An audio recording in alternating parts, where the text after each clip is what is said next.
102 Springfield's Classic Rock. It's 5:34 and Rainbow with the late Ronnie James Dio and Rock 102. It's the January thaw. Sunny with a high of 40 today. Tomorrow, mix of sun and clouds with a high of 29.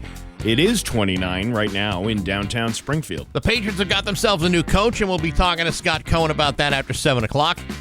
Lots of other stuff, too. Loads of other things. Loads. I think we might have to go TikTok live this morning at some point, maybe around 8 o'clock or so. Okay. Just because we might as well celebrate the last week of it. Yeah. I don't know what's going to happen after the 19th. But, yeah, you got to want to squeeze it all in now. Yeah, and lots and lots of other stuff to talk about. It's Bax and Nagle on Rock 102. Sing it with me! Rock 102, Springfield's Classic Rock. It's 5:49 and Rush with Bax and Nagle on Rock 102. Mix of sun and clouds today with a high of 40. It's 29 right now in downtown Springfield. Hollywood Trash is brought to you by the Western Mass Masons. Call the Western Mass Masons for all your foundation and chimney needs.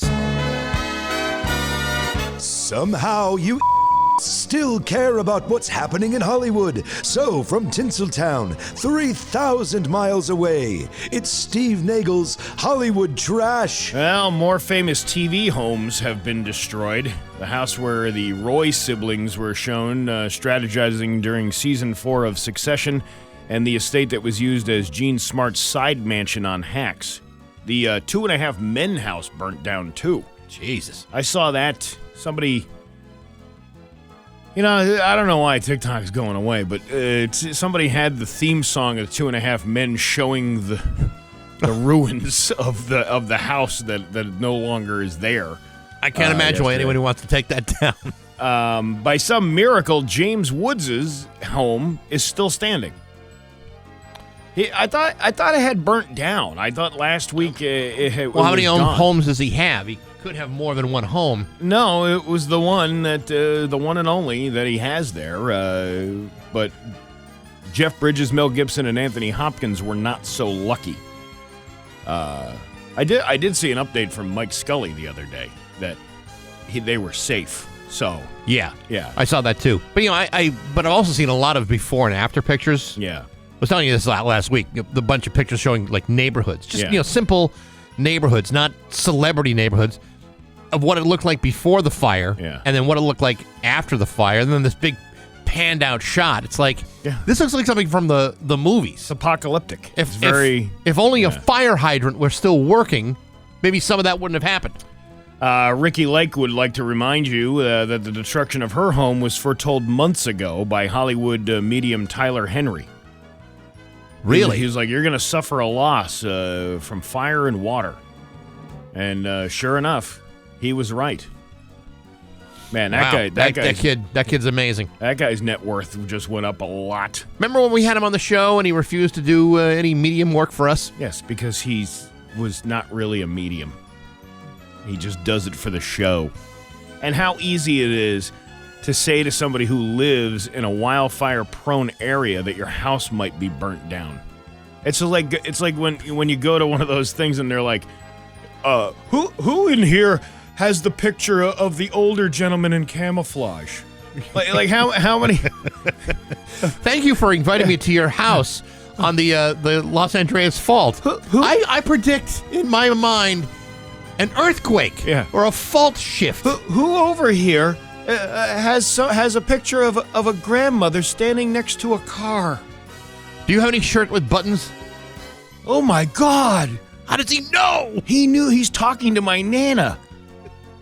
Nana? Other celebs are doing their part. Snoop turned his Inglewood clothing store into a donation center.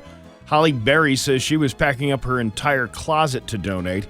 Angelina Jolie was stocking up on supplies for people staying at her home. All right, listen. Angelina, I know that you're trying to do good, but who wants to stay with a gaggle of children? You got 8 kids over there. Next thing you know, you're going to have 35 mouths to feed. Yeah. Hey, you can come stay at my house. Just don't mind stepping over my 7 children in my shoe. You know, before she adopted all those kids, I would have probably accepted this invitation. Yeah, well, without if she were kind of going to feed me, I was like, I could live with that. Yeah, but not now. Not now. Yeah. It's all going to be like, goldfish crackers. And you got a lot of baggage going on there, Angelina. It's true. Chuck D wants people to stop using Public Enemy's Burn Hollywood Burn in videos of the LA fires, which kind of makes sense. Yeah, well, he doesn't need to tell me twice. Corey Feldman isn't one of those fools who's just going to flee with the clothes on his back. He rented a 15-foot U-Haul in case he has to evacuate. How much stuff do you got, Corey? Haven't you been on the losing end of life for a long time? You probably could put everything in like a smart car. I saw this interview. This has nothing to do with the Kim Kardashian portion of this Hollywood trash that'll happen at the end of this. But Kim Kardashian was being interviewed about, living in a wildfire-prone area. Sure. And she's like, something about 4 times now they've had to move or evacuate in case, one of their houses burned down. And she's like, the first time it was like I packed up all my shoes, all the stuff, and then she got it in the truck. The second time, it was just the shoes and the makeup, and then and the third time it was the kids, the makeup.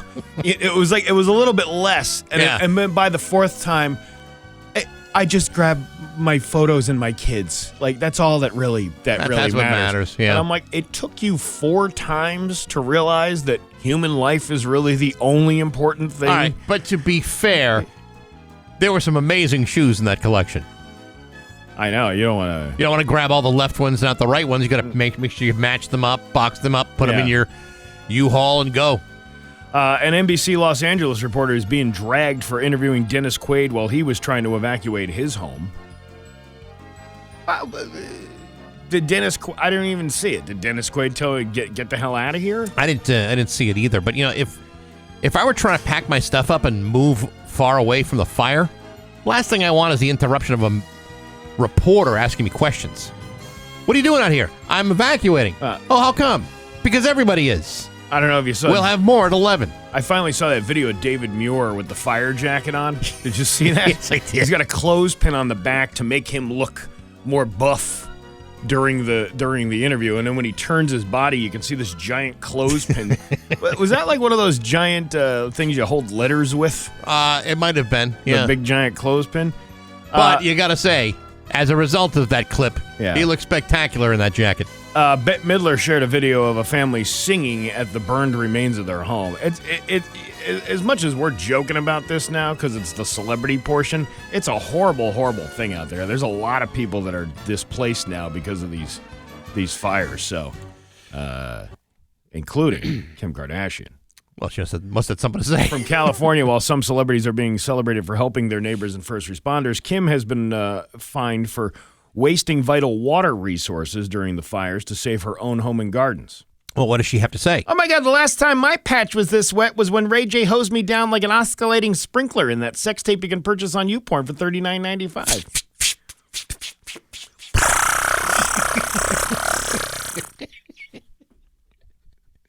Caitlin? Spitters or quitters. That kind. Well, I never got that done and dirty with your mother, Chris Kim, but I once tongue-wrestled the bearded hatchet wound. I was wearing that meat wallet like Maverick's flight helmet.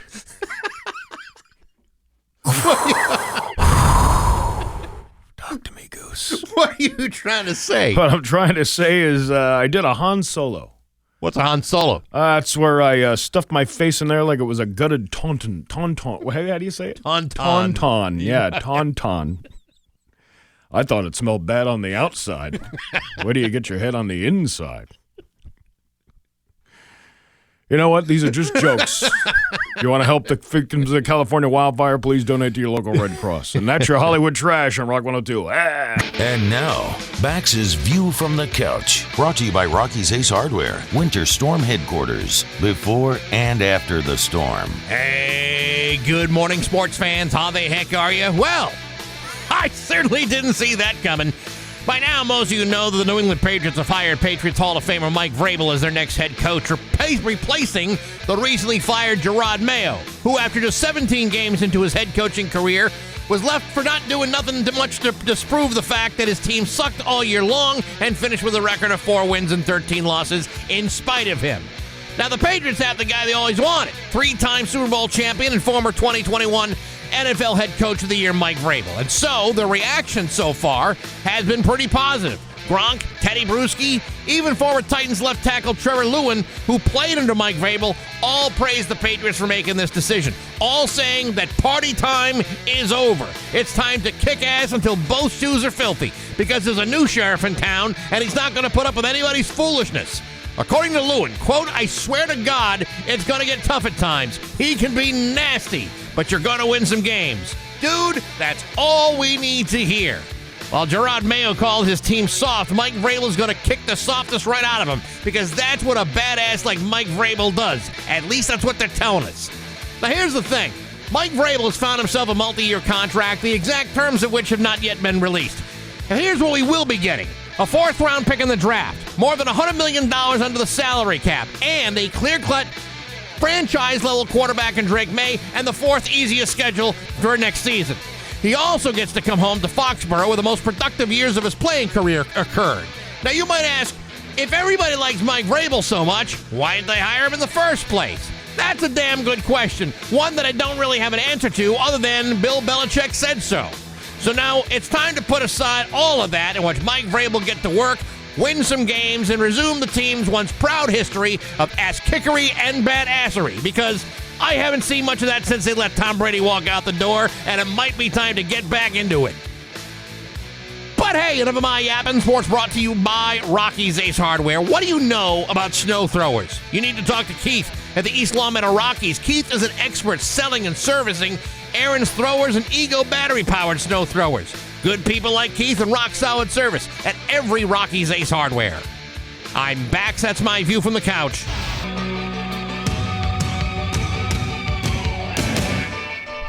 Rock 102, Springfield's classic rock. It's 6:11 and Billy Idol with Bax and Nagle on Rock 102. Going to be a mix of sun and clouds today with a high of 40. Tomorrow, more of the same with a high of 29. It is 29 right now in downtown Springfield. Yeah, I tell you what, sometime I got a new phone on Friday. You did? Yeah, I got a brand new phone. Very excited about it because my old one was starting to act a little goofy. Yeah. And right away, the phone's working so well. I'm getting all these text messages about an unpaid toll bill. And to avoid excessive late fees on my bill, please settle it promptly. Thanks for your cooperation. Total amount, $6.99. Wow. Me too. $6.99. And I got another one later on that said I also owed, to avoid excessive late fees on unpaid tolls, please settle it promptly. Thank you for your cooperation. The total amount, $13.79. As we talked about on Friday, the Mass DOT said the Easy Pass will never send out a text message telling you have an unpaid toll bill. Are you sure about that? Yeah, you'll get a letter in the mail saying that if you have an unpaid toll bill. And for $6.99, what toll was that from? Oh, I don't. It doesn't specify. And I haven't gone into the website yet to that link to pay the bill. But since I have another charge of $13.79, I'm thinking, whew, man, I must have really overstayed my welcome on the Mass Turnpike. But see, that's the weird part about it. That's one of the things that you can tell when it's in an increment like $6.99. Mm-hmm. There's no toll when you go from like Westfield to West Springfield. I believe it's like 55 cents or something like that. Right. But the cent marks are in increments of 5. Be like, I don't know what the toll is, but it's sure. But it's never gonna be like you're at a sale at $6.99. There's no $6.99 toll, or there's no 99-cent increment that they would put in. It's not like they're offering deals on Easy Pass. Hey, today only, it's 99 cents to go from Westfield to Palmer. Well, leave it to you to make it seem like it's some sort of scam, some sort of divisive ruse. I paid my bills. I mean, I had 2 of them outstanding. I had no idea. $6.99, $13.79. I had to take care of that. I don't want that on my credit report. I hope you use 2 different cards to pay each bill because you don't want to have any kind of suspect thing going on with the bank. No, not at all. I gave them my account numbers for my bank right away. Oh, good for you. Because they could have access to the money that's in there. Well, look at you being a good citizen, paying your bills. Well, yeah, I don't want to be seen as errant in my obligations. By the way, that's a scam. What? You got scammed. What? Yeah, it's not real. I don't pay. Do I feel dumb? I don't pay any bills, let alone fake ones. Why should you? What's the point? I bet you don't pay your taxes either. I bet you're one of those guys that runs into the ground, someone off the grid. Yeah, I'm a scofflaw. You're a scofflaw. You'll be damned if the IRS ever catches you. That's right. Damn it. You're not getting after me. I saw again. I got 2 of these. My wife got one. A friend of ours who was over the house, she got one too. And then it's showing up all over on Facebook. Thousands of people got the same exact thing. And I wonder how many of those people fell for it. Like, probably a lot. Yeah, because there's a link that says, pay your bill, and you click the link. I didn't do this. And then at that point, once you've agreed to get into it, then there's a problem where they'll start to ripping through your phone, ripping through your finances. It actually wasn't a link click. It was one of those things. Paste this into your browser, then it was some kind of like log out kind of thing, and then paste it in. I'm like, you've already lost me. I'm like, I'm not doing extra steps if you don't have a direct link. Cut and paste is very complicated. Yeah, so just be mindful of that they're trying to target people again for another scam. All that bull crap. I mean, I'd hate to think that they'd be drawing any more information out on my phone than, say, TikTok does. Well, they need to be shut down. That's really what happens. We'll talk about that after 8 o'clock because I really want to get some public opinion on that whole thing. I think the whole thing is it's a bunch of crap, and it doesn't really seem like the government is really working for you at all. When did you get the idea that they ever did? Well, I mean, when they can all agree on something, that means they're up to no good. They're really up to no good. They're always up to no good. It's just now that they finally agreed on something, that that there's something nefarious going on. Sometimes I also believe that a lot of these politicians, and again, 8 o'clock, we'll get into more of it, and a lot of these politicians don't fully read what the problem is and don't fully understand the issues. Nah. What they'll get is kind of like the way we used to study for like exams in high school. Maybe you got the Cliff Notes, and that helped you get through it. I think that's true in a lot of cases, but I think in this case they know exactly what they're doing. And we'll get into that coming up after 8 o'clock.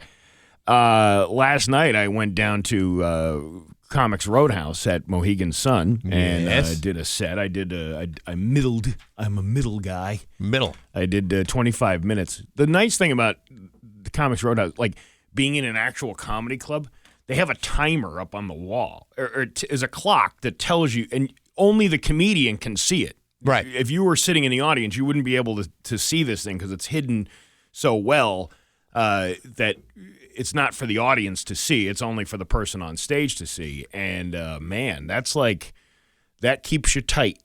They say because they're on a schedule and they need you to get off the stage by to the 25 minutes that they give you. Now, some comics will abide by that, and then some will go over the time. So it's like they got 25 minutes, they'll squeeze it to 35 until there's they're flashing the lights and everything else. Believe me, I've run into plenty of those guys. Of course you have. I'm going to go 25 minutes over my time. I got 5 good minutes. I'm going to extend it to 13. But Darren Rivera, who is a very funny comedian, opened the show. He hosted it, and he does a lot of shows down in the Connecticut area too. He's been around for.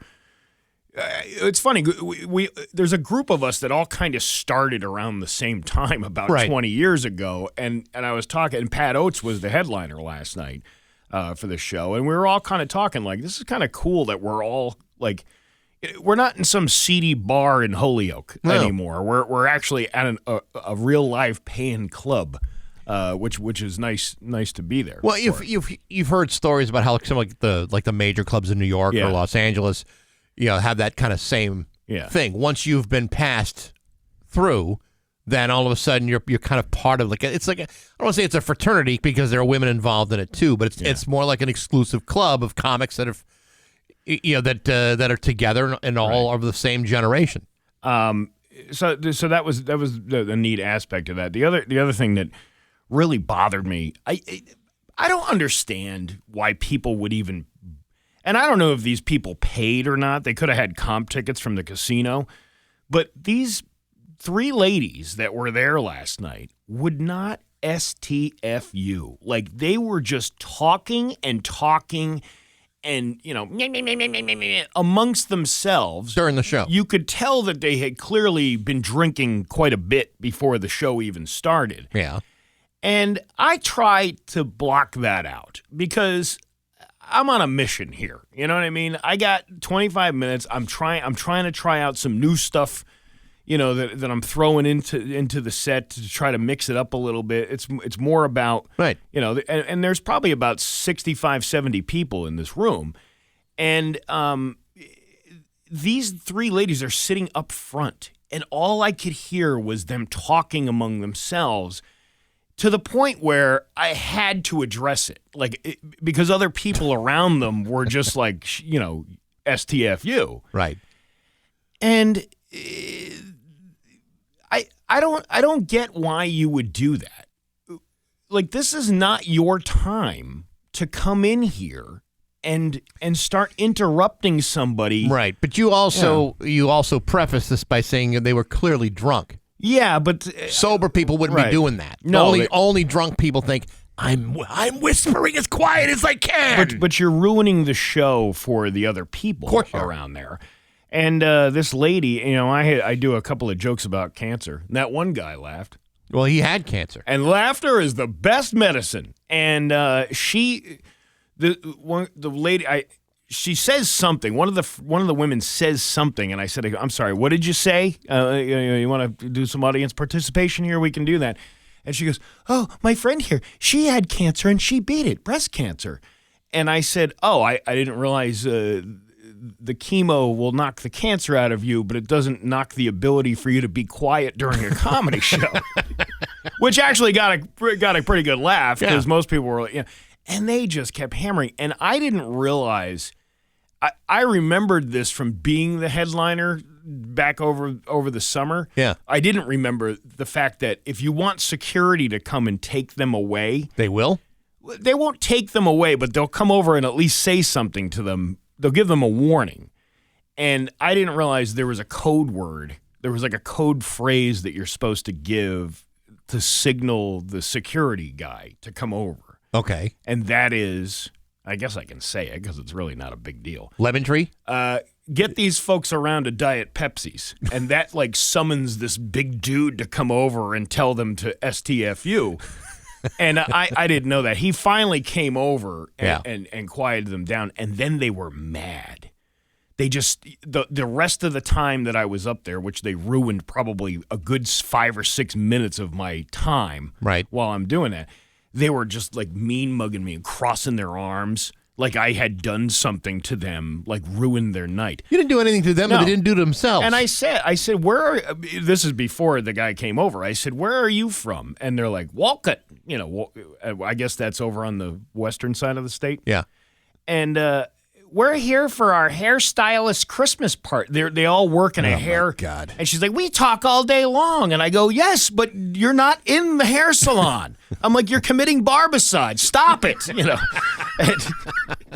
And it was just so freaking annoying. And listen, if you're going to go to a comedy show, keep your mouth shut. I mean, there might be an interaction where, it might be okay to say something. Like if a comedian is directly talking to you because of some obvious thing going on there, that's different. But to continuously interrupt, and it's so annoying, and it throws me off on top of that. I thought I had a pretty great set, in spite of all that. But it's just there are some people out there that aren't prepared to deal with that kind of thing.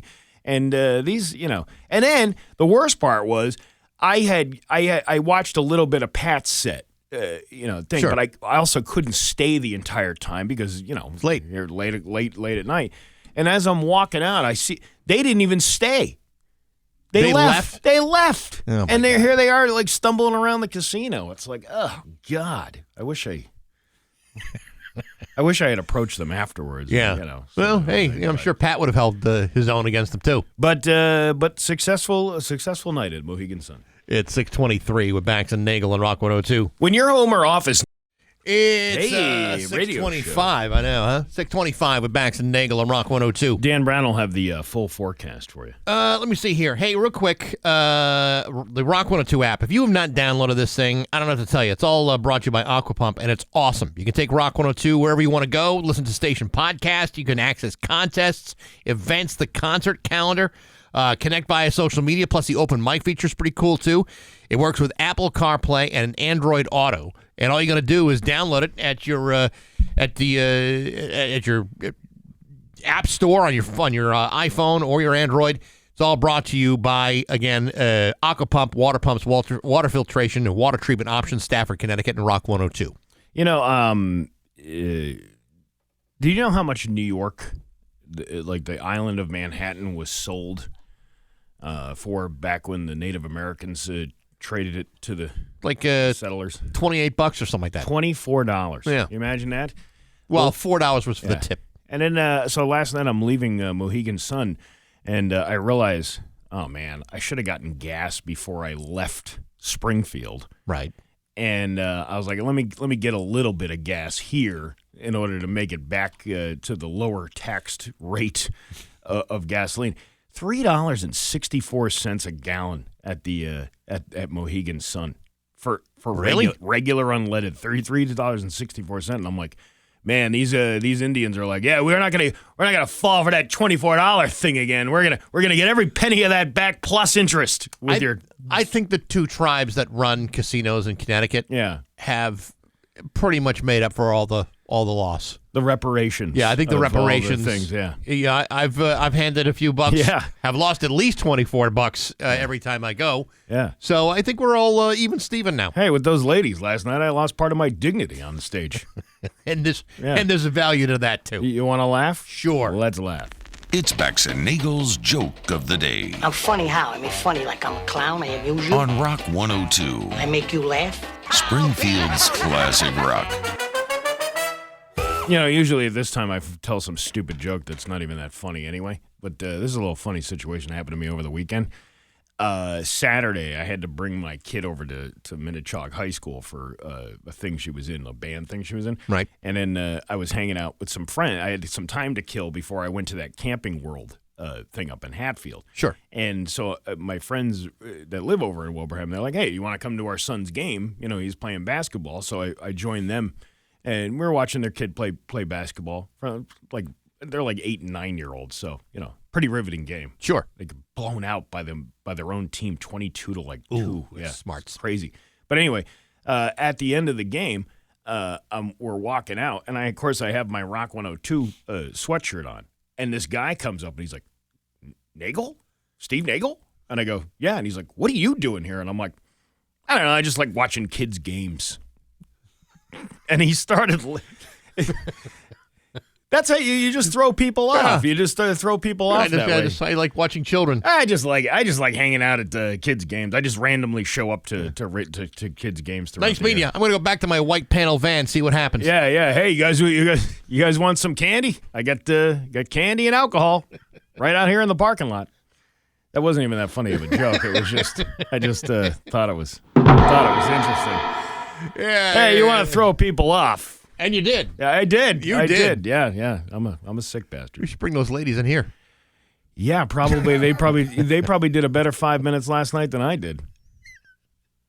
I don't know about that. Bax and Nagle in the morning on Rock 102, Springfield's classic rock. Here's your Western Mass News First Alert Forecast. 6:32 with Bax and Nagle on Rock 102. It's time for news, and it is brought to you by Freedom Credit Union. Freedom is yours. Here's local radio icon Steve Nagle.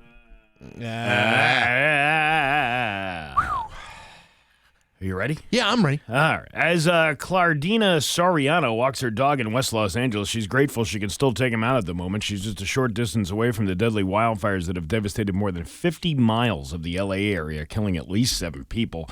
Ollie, Clarinda's dog, enjoyed the afternoon ritual. They're just talking about the devastation in this area, and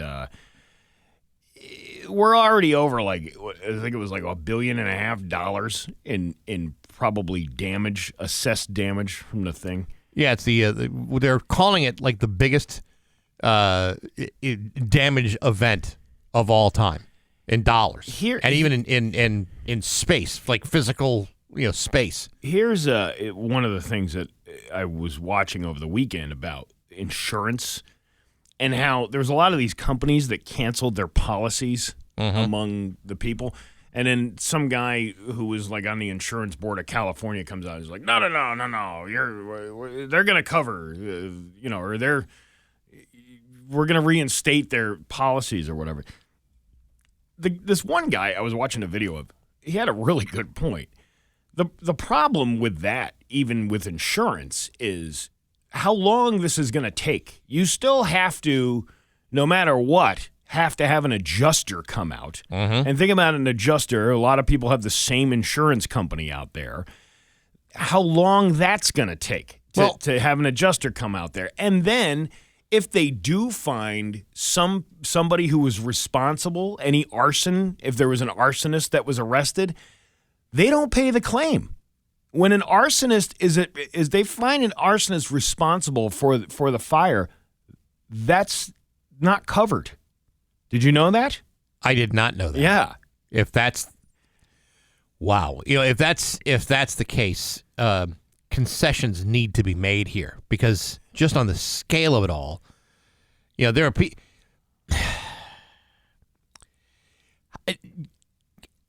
I'm trying to imagine, the insurance company is going to try to argue that this is arson. But if you're 50 miles away from where the arson occurred, it's a forest fire. Yeah. Is that considered arson? I don't know. So if I were a lawyer in that area, that's what I would try to be figuring out. It's and the guy was like, and good luck, filing a claim where they have a suspect in hand, and they're, if the guy gets convicted of setting some fires, because there are reports and there are videos of people trying to set these fires as well. And like a good neighbor, State Farm's not answering your calls. Well, they're too busy. The phone board is overloaded this weekend. Did you see the video? The fire commissioner of Los Angeles is being interviewed on TV, and the interviewer is trying to get the fire chief to admit that the decisions to eliminate $40 million from the fire budget in Los Angeles resulted in basically the local government from doing their job, and they were like, do you believe the mayor or the city government failed you? And she was trying really hard not to say yes, and she was hammered so much that they eventually said, yes, the city failed us in this situation. Because, you think about it, the first and foremost responsibility for any local government is to protect their citizens and their property. That's the first thing they should be doing. All the other little things that occur in city government, Head Start programs, things for the elderly and the homeless, those are all important, but they are secondary to making sure that people are safe and that their homes are safe as well. And they really did fail them. They failed it and left a fire department without enough resources. Yeah. They've left a fire department trying to douse fires with hydrants that weren't even operational because other budget cuts were responsible for them drying up. I don't even understand that. What was did they shut fire hydrants off? They cut budget they cut part of the water budget. And my understanding, and it's really rudimentary here, my understanding is that to shut that down, they had to restrict the water. So many of these hydrants simply were not operational. Well, this is an area which forest fires Brush fires happen all the time. Earthquakes, natural disasters. These are the kinds of things they should have been doing first and foremost, and they didn't. And so, when the fire department's there trying to fight a fire without the resources they need to fight it, like water, which is like the most essential thing you can need, it's like a systematic breakdown that led to this thing getting way out of control. And it's absolutely tragic that it happened this way. I just can't believe like how much of that city is gone. Like it's not just like, okay, well, just a little bit of this neighborhood, like an entire neighborhood got wiped out. An entire city, like sizes of, what do they say, like the size of Boston has basically been wiped out. Yeah. And that's, and L.A. is not, is, I don't know how many times the size of Boston area that is, but it's a lot bigger than that. But you're talking, that's a pretty big area to be gone. Like it's just, whoosh, see ya. That kind of thing. I like how the governor was very optimistic that the Olympics would still be going on. That should be like 2020. That should be like the last thing on your mind this week about what the Olympics are going to be going on. But I also blame these reporters. Hey, why are you even bothering asking these questions? But you know what? If you're being asked those questions, I think you have the right to say, you know what? This really isn't the time to be asking about the Olympics. But they can't help themselves, and they can't help themselves from keeping their whatever pride they have left as a politician to tell you that, oh, yeah, we're going to do this. What? This is the time when it might be helpful for some politicians to take a page out of the Bill Belichick book, where we're just focused on Cincinnati, we're just focused on something else. A politician in Los Angeles, like we're just focused on putting this fire out. But how different would that be from here? I don't think it would be any different if we had a major flood and obviously it happened in the central part of the state. It could happen here. It could happen anywhere. Do you think that they would really be the ones to come out and help you? I don't know. I know fire departments all over America are understaffed. I'm not even talking about resources. I'm not even talking about the fire departments. I'm just talking about the FEMA in general. Oh, I know. Like they're not. It's not an efficient. But it's not an efficient agency. But it never has been. And the thing that irks me the most is the going back and forth between what party was in charge of this. They're all responsible for this. This has been going on since Katrina. Oh, it's going on even before that. But I mean, when they created that FEMA agency back in the early 2000s, all of that, it's never been fully prepared, and it's under the guise that the government is here to take care of you. Oh yeah, they're here to take care of you, all right. They'll take care of you. They'll let you. They'll take care of your money. They'll let your house burn down or your house wash away in a landslide. The whole thing is a giant farce, and it's enough to tell people, hey, we have this agency in place. Don't worry. If anything really happened, you got to take care of yourself and you got to take care of your own family. I think you can't rely on these a-holes to do this for you. I think people are finding out the extent of that. When private citizens are the ones who are directing traffic. Yeah. And when it's everyday people that are saving other people's lives, and you can't necessarily, if you're waiting for the government to solve problems, more problems come. And they're worse. So the government is not the answer. But one of these, here they are. They're playing Twitter wars, blaming each other for the problems. Be part of the solution. Stop being part of the problem. What good is that doing when you got these political parties arguing with each other? You're all under birds of a feather, man. They're all the same. I don't care what party you want to put your allegiance to. They don't care about you. There's the very little thing, because they're banking on the fact that, hey, listen, if we just tell people, this is going to protect them and the thing, we'll keep getting reelected and all that stuff. When it's just too big for everybody to comprehend what's going on. When a governing body eliminates $43 million from the budget. In this case, it happens to be the fire department. The end of the year, when they're all trying to be reelected, they're saying, "Whew, we were able to save $43 million this year. How responsible were we?" And then something terrible happens, and then you say, "Hey, you know what? We really could have used that $43 million to fight this fire." When does like the people realize that, stop pledging allegiance to a political party and start realizing that they're all against us? They are. I don't think there's really. It's the same mentality when people start, voting the same people into the same positions over and over again.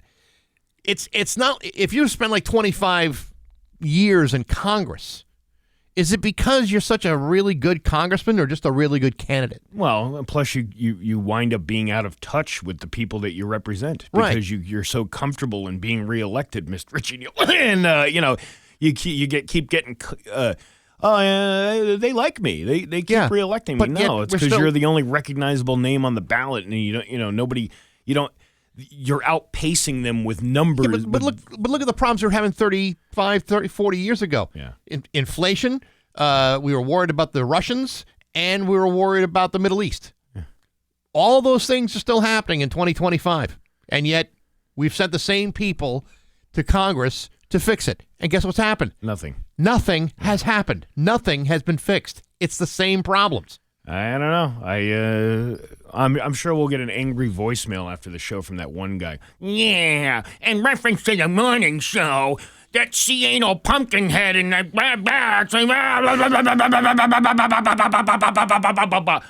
That guy never calls here. No, he only calls the front desk. He only calls the front desk to the ear of the lady upstairs. Because it's the receptionist that's running the whole place. And, the guy, anytime I say anything bad about Richie Neal, the guy, starts, thing. I don't have a political party. I think, this whole thing is just theater for most of them. And, now, and you see it right now. You see these people jumping on the opportunity to pounce on the other. No, you're all part of the same group of people. At one point or another, these politicians, whatever party you were from, had full control of the government. Like, full control of the government. And what did they do? Nothing. They didn't do anything. They didn't do anything to help the people. You know what they did? They made some speeches. They made some good decisions to help themselves. But, this whole, to echo the words of George Carlin, it's a big club and you ain't in it. It's true. They totally don't care about you. No. They don't. Well, thanks for coming to my TED Talk this no morning. problem. I appreciate it. Your Pioneer Valley forecast today, a mix of sun and clouds with a high of 40. Tomorrow, more of the same with a high of 29. It is 28 right now in downtown Springfield. I'm Steve Nagle, and that's the news on Rock 102. Oh, yeah. Rock 102, Springfield's Classic Rock, 651, and Jimi Hendrix of Bax and Nagle on Rock 102. Mix of sun and clouds today with a high of 40. Tomorrow, more of the same with a high of 29. It's 28 right now in downtown Springfield. This week on Baxi's Musical Podcast, my guest is the legendary Brian James from the Damned. This is the guy that wrote the very first British punk single and was played on the very first British punk album. Amazing career. He's also played with the Lords of the New Church, Iggy Pop. He's got a brand new record coming out this spring. He doesn't do a lot of interviews. Really cool stuff on Apple Podcasts, SoundCloud, Spotify, the Rock 102 YouTube channel, rock102.com, and on the app. And it's all brought to you by Metro Chrysler, Dodge, Jeep, and Ram at Chicopee and Rock 102 Springfield's Classic Rock. That Friday was Quitters Day. Remember we were talking about that? Yeah. Where people are most likely to abandon whatever New Year's resolution they had.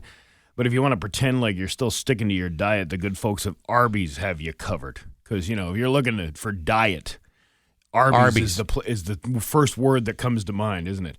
They're running a promo in 5 cities this week called New Year, Same You, and just added salad to their menu. But not really. They added 3 menu items that sound healthy but aren't. They're just fake names for stuff that they already have. If you step up to the counter and order a salad with dressing this week, you'll get a double beef and cheddar sandwich. A green smoothie gets you a milkshake, and steamed vegetables get you curly fries. The idea is that you can cheat, but get around it on a technicality. If anyone asks, you can say, all I had for lunch was salad and some steamed vegetables. And technically, you're not lying because that's what they've renamed it. They're only doing it at 5 locations in Cleveland, Vegas, Miami, Chicago, and Atlanta. If you go to any other Arby's, you'll still have to tell your wife that all you had for lunch was a big bag of saturated fat.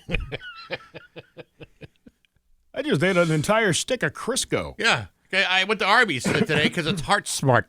I was watching, speaking of Crisco, I was watching this old clip of Jon Stewart and Steve. Did you see this? I've seen that one. And he's eating the Crisco out of the jar. Yeah. And Steve Carell wanted it to be like whipped cream or something to make it look like he was eating Crisco. And Jon Stewart said, no, keep it as Crisco. And he's sticking the Crisco into his mouth, and you can tell that he's ready to vomit because the taste of it is so bad. I thought that was pretty funny. Which is, probably the same reaction you've had if you'd gone to Arby's. Well, pretty much. It's in your mouth. It's kind of defying gravity, and you don't know what to do, or spit it out or swallow it. Oh, it's so gross, isn't it? To get that stuff? Nasty. It's just about 6:55 on Rock 102. Call or text it.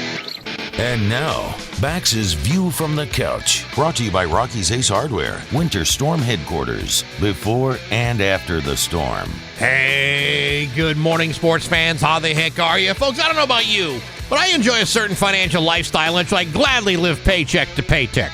I don't have time for the monetary resources to waste my meager earnings on high-end ticket purchases such as concerts or ball games. I got a mouth to feed. Mine. I got bills to pay. I got financial obligations all over town, and I'll be damned if I do not fulfill those obligations in a timely fashion. So whenever I do spend money on tickets to a sporting event or what have you, I try to get the most of that purchase by trying not to act like a total jackass while I'm there. Remember back in October when 2 knuckleheads attempted to interfere with Mookie Betts during Game 4 of the World Series?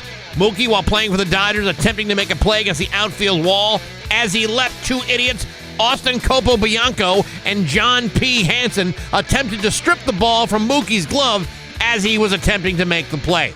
Both those guys immediately ejected by security and banned from attending Game 5 of the series the following night. But on Friday of last week, Major League Baseball sent a letter confirming that, based upon the actions from that night, both Copobianco and Hansen have officially been banned from all Major League ballparks indefinitely. And that means forever. According to the letter, quote, please be advised that if you are discovered at any Major League property or event, you will be removed from the premises and subject to arrest for a trespass. Folks, tickets to the World Series can cost you tens of thousands of dollars. Grabbing balls that are still in play and fighting with a player to get that ball makes you seem like a couple of ignorant dopes. Interfering in the World Series in front of 50,000 fans and a nationally televised audience only amplifies that conclusion. But as a result, you've both been banned from ever going to another Major League ballpark ever again. I hope you sent thank you cards, because based on the ticket price alone, Major League Baseball just did you a favor. That's not a punishment. That's a sound financial strategy that will save you money. Money that you could be spending at Rocky's Ace Hardware. You know, I'm looking at the deals this month at Rocky's, the bird food, storage totes, hand tools, what have you. I'm looking at the printed flyer, which you can pick one up at any Rocky's store or see the sales flyer online at Rockies.com. What's on sale at Rocky's? It's always at your fingertips at Rocky's Ace Hardware. I'm Bax. That's my view from the couch. Rock 102. So to Springfield's Classic Rock, it's 7:08, and Def Leppard with Bax and Nagle and Rock 102. Mix of sun and clouds with a high of 40. It is 28 right now in downtown Springfield. Betty Grable going to be coaching the Patriots. Actually, no, Steve. It's Mike Vrabel, not Betty Grable. Oh, that's different. Well, I'm out of the conversation because I had this whole thing prepared about Betty Grable, and now it's done. Well, she's been dead for 35, 40 years. Well, so have the Patriots. Good one. I was just going to say the same thing. Hey. Comedic minds think alike. Exactly. In the studio is Scott Cohen. Good to see you. Yeah, you too, Baxy. We can deal with the matter at hand in a moment. Condolences. I've seen Green Bay lose in the playoffs many, many times. In fact, most of the time they have been in the playoffs, they have lost playoff games. And you know what? It's just another year. And I think I said this last week, I had no confidence that they were going to walk out with a win against that team. That's true. That's probably true. Philly's tough.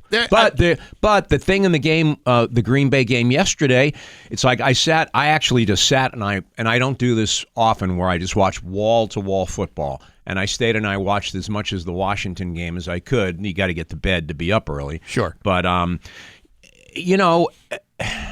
Green Bay, that game really, because both teams really weren't stellar, that game hung in the balance for a long time. But when you make mistakes like that, and I knew that while he didn't say this publicly, I think Jordan Love was a lot more hurt than he was leading on, because he wasn't nearly as sharp as he normally is. Green Bay had sick bay the whole game. Dude. Absolutely, and it was the sloppiest game I've seen them play all year long, and Philadelphia too. I mean, both. It was a defensive battle, but I mean, ultimately, you're right. It stayed close up until the end. 22-10 was hardly the biggest blowout of the weekend. Yeah, you had your opportunities. Obviously, I know I knew we were coming in here today, and I know and I was watching it. I appreciate it. I was pulling for you. I appreciate it. So I got a little love here. My Commanders are playoff victory. Talk about not 5 days away from being destroyed by the Lions. That's exactly. You sit there and you get a walk-off win, your first playoff win in forever, and your prize as you get beat by Detroit. So the best game of next weekend is Bills-Ravens. Bills-Ravens by a mile. Yep. Everything else is going to be probably fairly lopsided. Chiefs and Texans. I think the Chiefs are going to walk all over that. Do too. The winner of the Rams and Vikings with the Eagles. The Eagles are probably going to destroy whoever they're going to face, but Bills-Ravens is going to be an absolute joy to watch. Yeah, somebody was saying that back in the day in the AFC when you would have Tom Brady and Peyton Manning, going against each other. This is the modern day version of that. So yeah, that's definitely must-see TV. So Mike Vrabel here we are. Here we are. Mike Vrabel gets the call. I mean, it should be a surprise to no one. He had an interview at Robert Kraft's house. Like they had a sleepover. Yeah. They were making forts, sitting in the hot tub. Exactly. Having pillow fights. Exactly. All of that stuff. I think it was a foregone conclusion that he was going to get this job. And the reaction that you got from, say, like former players, Gronk was in great support of it. Teddy Bruschi was in support of it. All over it. Both of them saying that it was a shame that Gerard Mayo was not given a second year to make do with all that they got coming up. Drafting, cap space, easy schedule, all in their favor for next year. Quarterback with a year under his belt. Right. But it sounds like what had been happening since the preseason was that there were a number of mistakes made, and maybe it's a personality issue, or maybe Gerard Mayo's not as organized as he needed to be, or whatever it may have been.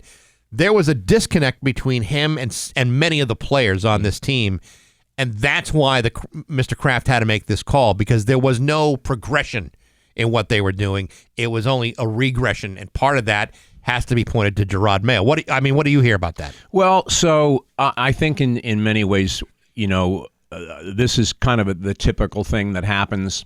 Coach gets, poor performance on the field, a lot of raised eyebrows during the latter part of the season. We talked about that a lot on our Monday mornings here. And so all of a sudden then, they realize they make a mistake, they have to fire the coach, and then all of a sudden you start to hear the quote unquote stories. And Kraft made a mistake from the very beginning by promising Gerard Mayo this job, a job that he just wasn't ready for. It sounds like from the reports where he was chummy with the players. I'm sure everybody's heard the card game story. Right. And it was like very, very early in the season, they were watching the way things were progressing in the locker room, and they said that Mayo did not have a plan It was just they were flying by the seat of their pants. And a lot of this stuff happens when you hire somebody who it just was not his time, and everybody suffered for it. So the rub on Mike Vrabel is there's going to be a lot of changes. It's the typical. There's a new sheriff in town. A lot of the softness that Gerard Mayo, the nonsense is going to stop. And there's even been players saying we understand that what we got away with this year ain't going to happen under Mike Vrabel, because Mike Vrabel's the kind of guy that not only has players and coaches held accountable, he also has the front office held accountable, which, you know what? I think the front office needs that, because I think, for a while here, they have not spent the money they needed to spend on good quality players, haven't spent money to protect their quarterbacks. They haven't done all the things that they really needed to do to bring this team back to what it once was. And it may never get there, but at least, Mike Vrabel appears to be the kind of Bill Parcells type of personality that's just not going to put up with any garbage. He's not. And the other thing, it's funny you mentioned the Bill Parcells thing. So, Belichick and Parcells, right? Cut from the same cloth, same coaching tree, the whole thing. Yeah. They're saying that Vrabel is much more like Parcells than Belichick. If Belichick had a problem with a player, he kept it in-house. We didn't hear about it. But he dealt with the player inside the building. I covered the Patriots quite extensively when Parcells was the head coach. Parcells would call out players publicly.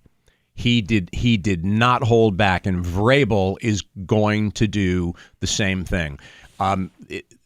All these, remember, I have the receivers. Why am I not getting the ball thrown to me? I have the best hands in the league. Blah blah blah. Right. That's not going to fly. As soon as any player says something like that, Vrabel's going to be all over it, and that player is not going to see the light of day until he can learn to keep his mouth shut. And I don't think you're going to hear any of that, because the players already know that stuff's not going to fly. So the next thing they have to do he has to put together a staff. He's got to put together a staff. Gronk said yesterday on TV that the first thing he should do is get Josh McDaniels back. You agree with that? So that brings up the negative. If there's anything negative about the hiring of Mike Vrabel, I think kind of this is it. You can't go back, man. You cannot go back. You can't go back you can't go back to a former job that you were at and expect things to be different or better than they were, because there was a lot of reasons why you left. Right. Our personal relationships. Once it goes south, man, it goes south. The only issue that I have with them hiring Mike Vrabel is been there, done that. You can't go back and try and capture the joy of yesteryear with the same people. Vrabel, McDaniel, dude, we've done this already. I think I would have liked to have seen them go perhaps in a little bit of a different direction, bring in a fresh new face, so we're not dredging up the past before. But then on the other side of that coin, you say, why the past was a dynasty of NFL football like no other. Why would you not want to try and recapture that? The only thing I would say about that is, okay, that might be true if you were going to put Josh McDaniels in as head coach. He's never really proved himself to be a good head coach. He's not a good head coach. Vrabel has. Yep. Yeah, and Vrabel's last 2 seasons in Tennessee, were not great. It was not all his fault. Nope. But 2012, he's the NFL. Not 2012, 2021. He's the NFL head coach of the year. Head coach of the year. I think you've got Vrabel in place. I think if he brings McDaniels back, and then Robert Saleh, the former Jet coach, defensive mind, you get those 3 guys, that triangle, we'd be all for that. Yeah. So let's see what he does. So the next thing after that is you have to figure out what to do with the number 4 draft pick. Yep. I think they trade it, but I don't know. They have choices they have to make. Yeah, the kid from Texas, who I don't remember what his name is right off the top of my head. He's an offensive lineman one of the best in college football. That's what they need. I can see them perhaps using the pick to grab him, or like you say, trading the pick and getting a lot more trade capital for that. You thinking James Pierce? Yeah, the kid. Yeah. I've seen people say, well, maybe they'll go after Travis Hunter. Travis Hunter may not be available at that point, and I don't even know if that's the guy you really need. I don't think it is. I think you're right. You either grab that big offensive lineman or you trade the pick away and you get yourself maybe a late first rounder, a couple of second rounders, a third rounder, and build from there. You've got so many needs. I think a trade is really the best use of that pick because you need linemen, you need receivers. You're not going to be able to have as much choices if you keep that one. If you are able to get additional picks, for number 4, a lot of teams would kill for number 4. A lot of teams would. It's funny when I was watching, and again, this is not exactly a news flash because Buffalo is just so much better than they are. When you watch that Buffalo game yesterday, same division as New England, AFC East, you can just see how far away the Patriots are from that right now. Yeah. But the best thing they did was to hire the right head coach, and now it's up to him to try and put together a team like that. Well, and people will say, well, can a head coach do that much in one season? You just saw Jim Harbaugh bring the Chargers into the playoffs after they went 5-12 last year. Yep, and guess what? It can happen. It can, and in some respects, it doesn't have to happen. I mean, listen, if they don't make the playoffs next year, that's fine. But they took the first big step in a building block into building for the future.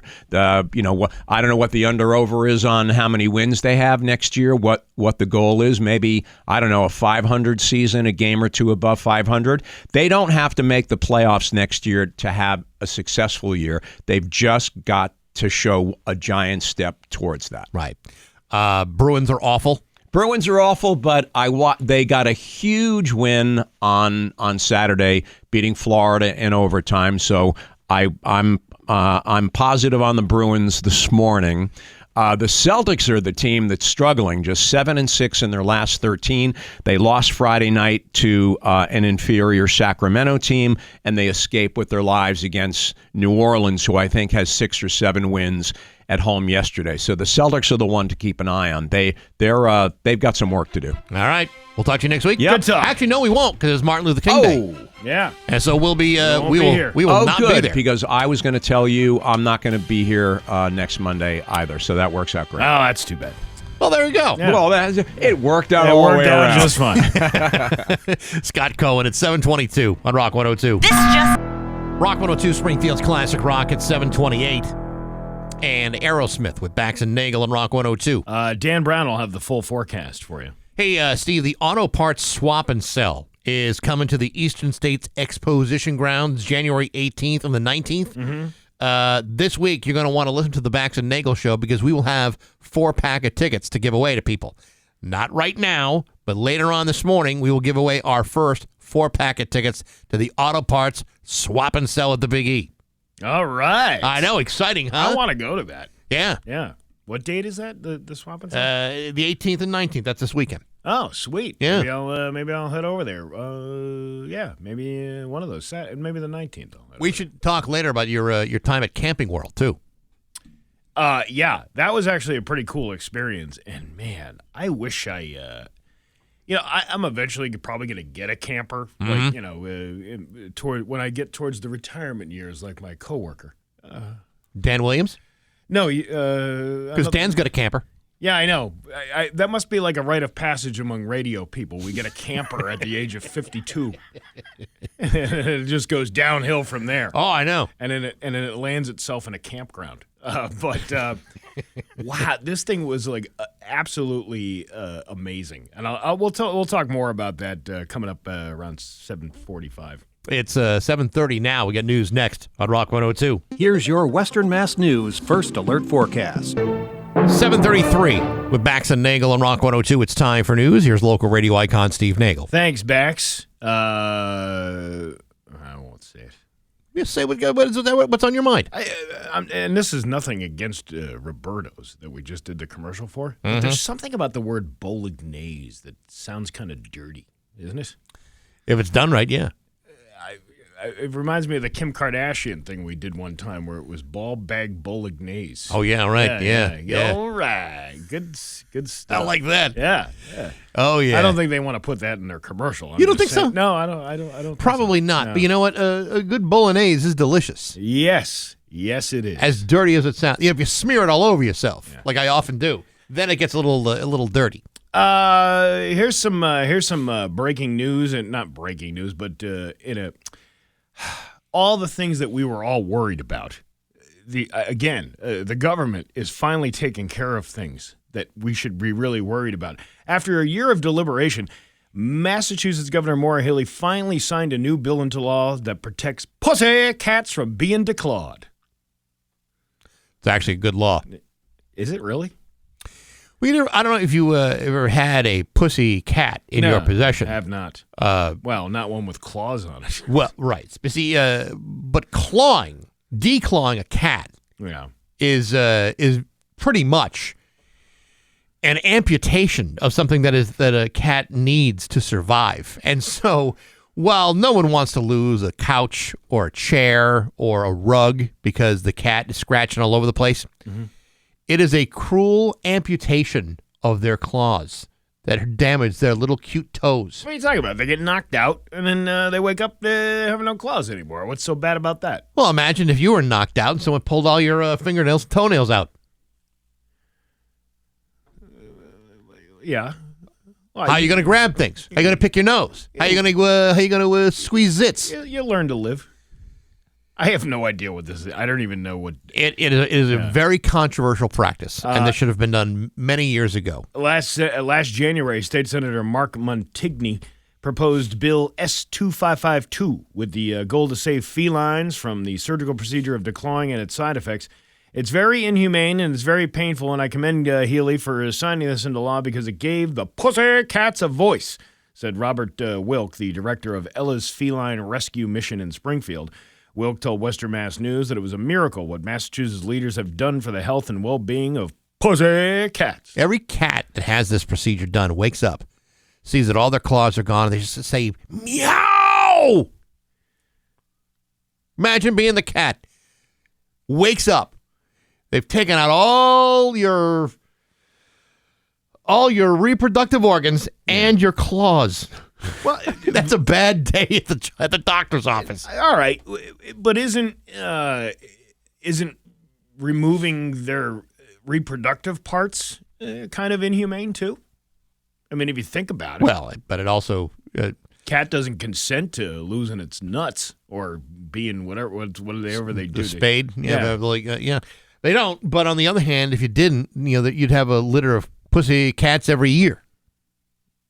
Yeah, but I'm saying, is that not also inhumane to do that? Is it inhumane to have become a crazy cat lady with 36,000 cats living through the walls of your house? Well, that's going to happen no matter what. Well, you got to do something. You got to pick and choose what's humane and what's not. The bill signed by Healy prevents cats from getting inhumanely declawed. Wilk explained his experience in rescuing cats. People choose to declaw their felines mainly for one reason: furniture, saving their furniture. It's like therapy for them, when they pull your nails, so they go to the next best thing. So why don't you just get a scratching post? Yeah, I had 2 cats, and we bought a scratching post. They never used it. So never ever used it because furniture was destroyed. Scratching a slip cover that I had on a chair, that was fun. A lazy boy. It wasn't quite a lazy boy. It's like an old armchair. It was comfortable, but the slip cover was destroyed. It looked like errant strings at the end of it. I finally understand, after having pets and children, why people don't buy nice furniture until, their kids are out of the house. Because between kids and pets, they destroy the furniture. So why are you going to spend all this money on, a $4,000 couch? Because it really brings the room together. You just go to Big Lot, or we used to be able to go to Big Lots and get a nice cheap couch, I guess. Mm-hmm. But most people are going to the Pit at Bob's. We'll get the discounted furniture. That's already banged up. Why spend all the money on bougie furniture when it's just going to get destroyed? You know, people made fun of us when we were bachelors and we made our own coffee table from 2x4s and cinder blocks. Yeah. But the reality is, no cat's going to ruin that thing. No, they're not. The only thing is, now you got to take the cat for a pedicure or a manicure. You know how expensive that is? Oh yeah, and if you have the vet do it, it's at least a $700 procedure. Because the VCA, believe it or not, might overcharge you for something like that. Really? Yeah. See, I always have I have my dog's nails trimmed, but I never do it myself. I always take him somewhere because I would be the one that would cut it too short or something, because I guess it's pretty painful if you cut it too short. Yeah. It'd be so that's what this is about, the declawing thing? Like you're basically just ripping their nails right out of their skin. Right out of their skin. All right. Well, maybe my mind has changed on that. Listen, I'm always willing to change my mind when my ignorance takes precedence over logic. Yeah. No. In this case, it really is. It really is a cruel and unusual practice. It's an amputation. It's not good for the cat. And you know what? Yeah, it might be good for your furniture, but what do you care about? You care about your adorable little pussy cat, or you worry about your man's chest? This is why I won't get a cat. I already have a dog that has destroyed most of my life. See, the destruction But he's so cute. Oh, I know. Yeah. The destruction of furniture isn't really my big bugaboo. Yeah. My big bugaboo is the cat box. Yeah, I see. I don't want to have the responsibility of cleaning that out. Yes. Because as much as my kids say they will do it, they don't. I'm going to be the one doing it. I lived in a house full of people. Yeah. And house guests. The only one qualified to clean a cat box apparently was me. I think we have pussy cat experts on the phone. Hold on a second. Here we go. Rock 102. Good morning. Who's this? Oh, I guess not. I guess they didn't want to talk about pussy cats. Rock 102. Good morning. Who's this? Hey, this is Eric. Okay. What's going? What can we do for you? I just wanted to talk to Bax and Nagle about my cat ruining my wooden spool that the power company has. Okay, what drive-through speaker are you calling from today? It's a Bluetooth. I'm driving right now. Oh, okay. All right. Well, so what happened to your cat and your furniture? Oh, okay, very good. Well, that was a good story. And riveting phone calls. That we yes. Have here well, there you go. Hey, the Russell Montgomery Police Department is looking for help identifying an individual in connection with a break-in at the Russell package store last Monday night. The Russell Montgomery Police said that around 11 p.m. on Monday, the package store was broken into by a single person. Police are asking those living or working nearby who have cameras to check footage from the date and time, as the suspect was seen to be traveling on foot in the immediate area. If you recognize the person in the photos on their Facebook page and on the news websites, you're asked to call the Russell Montgomery Police. It takes a lot of balls. This thing is like a stone's throw from the state police barracks. Like, literally, it's probably like maybe a third of a mile from the state police barracks. You can be doing that kind of nefarious behavior out in Russell. What was stolen? Was it money or was it like booze? It doesn't say, but I would imagine booze would be the number one thing you would take. Bunch of natty daddies and some Four Locos. Well, if you're on foot, I would probably think that you would go for like a high-priced bottle of booze before you started carrying 30 racks of natty out the door. Yeah. I would think maybe like the smaller bottles of high-end hooch would probably be better than you're right, absolutely, walking around with like a 36-pack of Stroh's Light and trying to run through the woods that way. Stroh's Light. They even make that anymore? I don't think they do. For very good reason. We got a traffic alert. Road hog. 91 North is backed up from Longmeadow through downtown. So how is that possible? 91 North backed up from Longmeadow through downtown. So you mean it's backed up from downtown through Longmeadow? Because that would be south. Well, wait a second. Because usually the backup isn't after the town. I'm not really sure how this person is phrasing this. Maybe he's meant towards downtown. But if you're heading north on 91, right, it would be from downtown through Longmeadow. Yeah, and like I said, traffic backups don't normally happen after the crash. It's usually like before the crash, heading towards the crash, not the crash and then moving forward, because that's when most traffic clears out. You see, this is how disinformation gets spread. Yes. We don't. We're sitting in the studio. We don't have a camera. I wish we had a camera on that area there. Oh, by the way, I've been told that robber that person that broke in took cash only. From the liquor store. Or at least he wasn't an idiot. No, I mean, you kind of are an idiot. I mean, while you're there, if you're gonna get busted for stealing cash, you might as well take a bottle of Crevassier while you're there. Yeah, I guess. Or what was that one I couldn't pronounce for Table and Vine? The Vivu Cluc Cluc Cluc The Vouv Cluquette. Vouv Cluquette. Oh, I saw this. This is why I'm so sad. TikTok is leaving. I saw this video of all these people mispronouncing words, and it was like a collaboration of like a bunch of different people. And one guy was like Horst Diorves, and the doctor was hepatitis. He's suffering from a case of hepatitis. Maybe he needs some Vouv Cluquette to do it with. Your Pioneer Valley forecast today is going to be mix of sun and clouds with a high of 40. Tomorrow, mix of sun and clouds with a high of 29. It is 28 right now in downtown Springfield. I'm Steve Nagle, and that's the news on Rock 102. Oh, yeah. Rock 102, Springfield's Classic Rock. It's 7:51 and Thin Lizzy with Bax and Nagle on Rock 102. It is going to be a mix of sun and clouds with a high of 29 today. Or, wait a minute, no, 40 today. It is 29 right now in downtown Springfield. Let's see here. Very quickly, get the Let Out. The celebration for Led Zeppelin coming to Springfield 70 Hall on Saturday, January 25th. We want to send you to the show. You just got to sign up at rock102.com before the end of the day on January 19th, just a few short days away from today. We will choose one winner at random, and you'll win tickets to the show. It's a chance to see Get the Let Out from Rock 102, Springfield's Classic Rock. We're actually going to be talking with the drummer from Get the Let Out this Wednesday to talk about the show. That's cool. Have you ever seen them perform? I've seen video. I've never seen them live. I saw them live a couple of years ago up in Northampton when this theater that used to be around called the Calvin. Did you ever hear that? Gee, it's vaguely familiar. But that was a great show, and there's 6 of them. 6 of them because that's how good Led Zeppelin was. You had to recreate the music with 6 guys. Every show, apparently, that they do is a completely different set. So if you saw them 2 nights in a row, which I don't know if I like Led Zeppelin, but I don't know if I can handle 2 nights in a row. If Led Zeppelin got back together and John Bonham was still alive, you'd see them 2 nights in a row. Oh, well, we're going to be talking with John Bonham 2 Electric Boogaloo. That's the drummer of Get the Let Out. That's going to be happening this Wednesday around 8:45.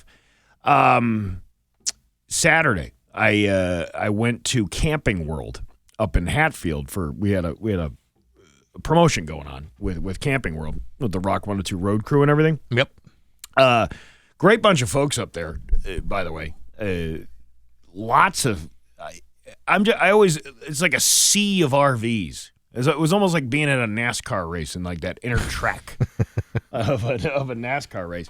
But these RVs have gotten way more elaborate than they used to be. And the one I did a video of, a TikTok video, which will be taken down in 6 days. Not by your doing. No, but it's like a mansion. It was like being on MTV Cribs. Yeah. Like walking into this thing, it's got a deck on the back of it. And all of these things, I imagine that they fold up. Like, this folds up into it so you can transport it, because I can't imagine you driving down the highway with the deck hanging off the back of that thing. I think it does fold. I think it was one of those metal it was enclosed a metal deck, yeah. Yeah, I believe they do fold up and then fold right up to the edge. Or even you slide into it. Yeah, you walk into this thing and it's like you don't even know you're in a mobile home until you get to the loft part. Then you can tell you're kind of in a mobile home.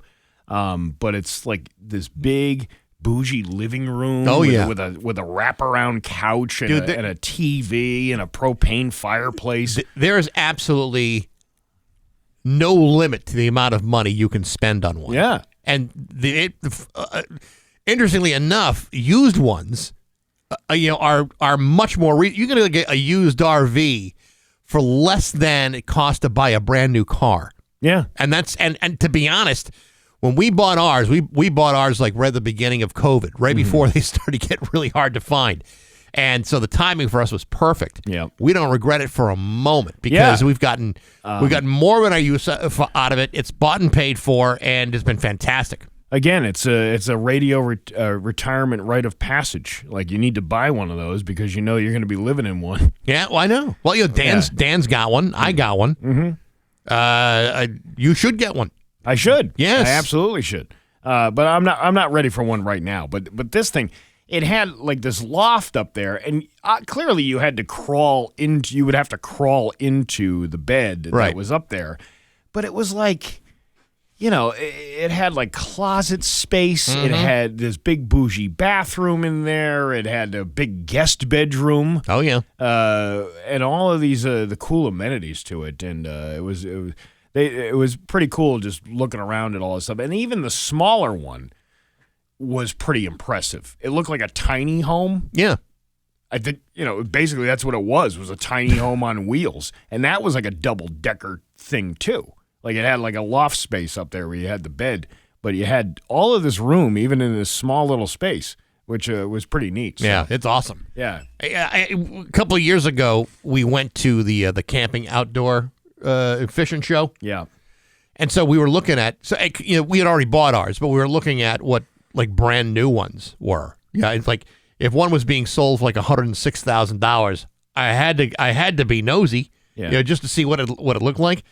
And what I thought was, okay, it's really, really nice, but there's a lot of things in here I'm never ever going to use. Yeah. Like a loft space. I mean, if it's just the two of us, I don't need one that's going to sleep 12 people. Well, I mean, but it has to be big enough to move around so you're not bumping into each other. This one clearly would be one that you would park because I can't imagine First of all, you'd need a $100,000 truck to drive it around because you need like a fifth wheel and all that stuff to carry this thing. But you have it transported to a campsite to do it. It's really something I'm thinking about doing. I'm telling you, it was the smartest thing we did to be able to get away from it all during the summertime and be up there in the RV. Yeah. Perfect. And you're it's spending, awesome. and by the time you're done with the rental fees of the properties and stuff, you're paying just as much as you would be for a 1 week at a vacation at a resort somewhere. Anywhere. Yeah. Even if you rented like a beach house in Rhode Island. Let's say you were going to lose your mind and go to Rhode Island for a week. No, I wouldn't do that. It would cost you more for a house to rent on a beach for a week than it would cost for an entire season from May until October to put your RV in a campsite. Back it up, kids. We're going RVing. That's exactly the point. And we got a contest we got to do now. Yes, we do. The Auto Parts Swap and Sell meet is going on at the Big E, January 18th to the 19th. I thought it was a swap and smell. No, it's the Auto Parts Swap and Sell at the Big E. The 18th and 19th. The tickets are on sale now, or you could win a 4-pack of tickets right now to the 10th caller at 293-1021. Good luck to you on Rock 102. Rock. And now, Bax's View from the Couch, brought to you by Rocky's Ace Hardware, Winter Storm Headquarters, before and after the storm. Hey, good morning, sports fans. How the heck are you? Well, I certainly didn't see that coming. By now, most of you know that New England Patriots have hired Patriot Hall of Famer Mike Vrabel as their next head coach, replacing the recently fired Gerard Mayo, who, after just 17 games into his head coaching career, was let go for not doing much to disprove the fact that his team sucked all year long and finished with a record of 4 wins and 13 losses in spite of him. Now, the Patriots have the guy they've always wanted, 3-time Super Bowl champion and former 2021 NFL Head Coach of the Year, Mike Vrabel. So far, the reaction has been very positive.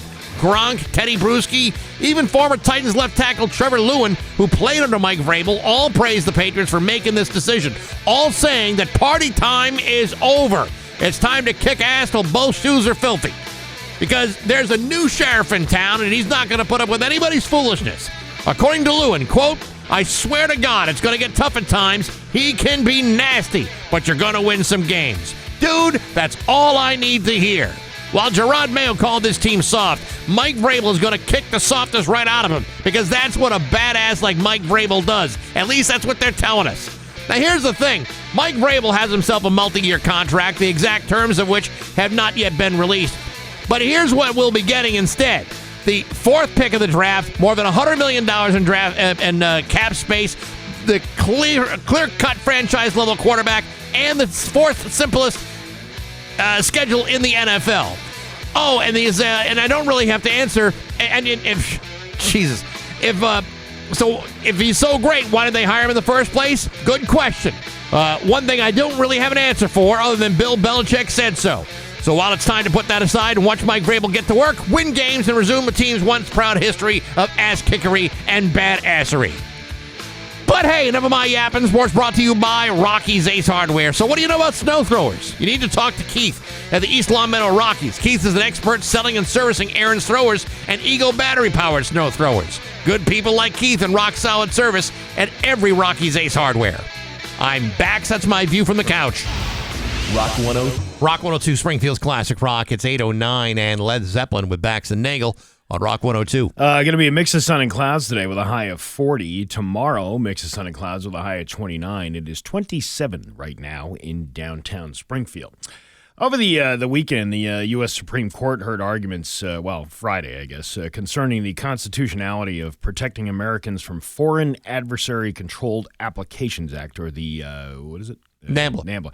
A federal law that mandates the sale of TikTok by its Chinese parent company ByteDance by January 19th, or face a ban in the United States. The U.S. government contends that TikTok poses national security risks, alleging potential data access and manipulation by the Chinese government.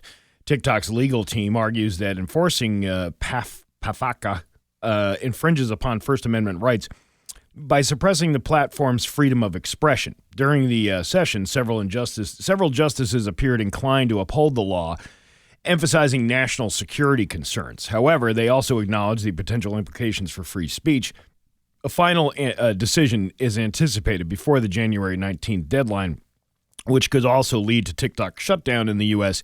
if ByteDance does not divest the ownership. They're saying that unless an American company takes over TikTok or American controlled, otherwise this thing is going to go dark. And they've done this in other countries too. India has had this happen to them, I think, a couple of years ago, where they blacked out the entire thing. It won't exactly go dark. It'll actually be kind of a slow fade out. Right. So you can, if you've already downloaded it, you can continue to use it. But if there are any updates in the software, you will be unable to update it, and it'll eventually become useless. You know, from what I've been watching and what I've been seeing, though, you know, there was a guy who worked for TikTok who said it does go black.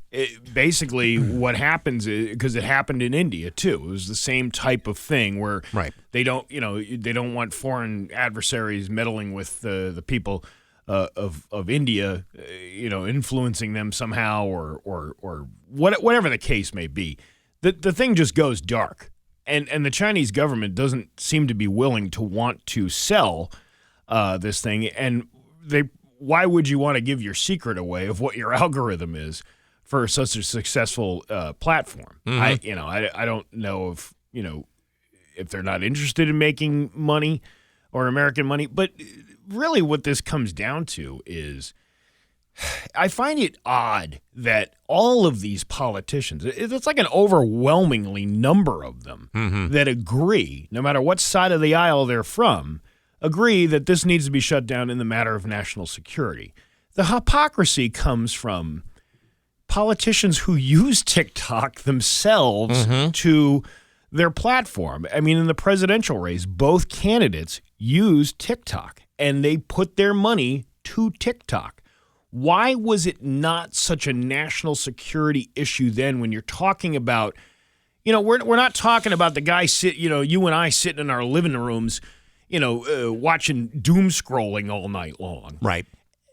And you can argue all day long about what material is good for you and good for for Americans or whatever habits that people get into in watching these things.